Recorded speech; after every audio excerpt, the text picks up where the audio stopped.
Smaakmaker Hailey van der Merwe is oorspronklik van die VSA, maar jy sê dit nooit sê.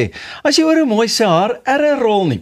Van Oklahoma tot Secunda, van Engels tot Afrikaans, Hailey gesels en sy vertel vir ons oor haar unieke kultuurskokke en snaakse oomblikke en ook haar groot liefde vir Suid-Afrika. Hailey, hartlike goeiemôre en baie welkom. Goeiemôre, dankie. Luister, dit is vir my fantasties hoe mooi al die Afrikaans praat, but quickly tell me, what was your first impressions when you first arrived in South Africa a few years ago? I heard a lot of Afrikaans, and my first thought was, are they communicating with each other? Like, do they understand? It was a lot of gibberish. But luckily, I eventually moved to Secunda, which was very Afrikaans, so I had to learn quickly.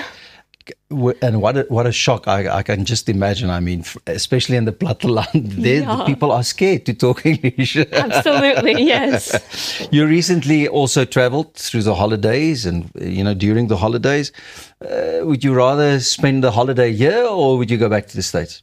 It depends. If it's Christmas time, I'd like to be in the States. I like a cozy, cold Christmas. But I know most South Africans want watermelon and the sea and a nice hot Christmas. So it depends, I guess. Yeah. And like you've mentioned, you did the move from Secunda to Johannesburg, or you were stationed there in Secunda. And from the small town to the big city again, was it quite a move for you? Yes, I'm slightly paranoid of Johannesburg, but I am trying to take it easy and just not skrik die hele tyd. So it's lekker. It is good. It's an adjustment, but it's good.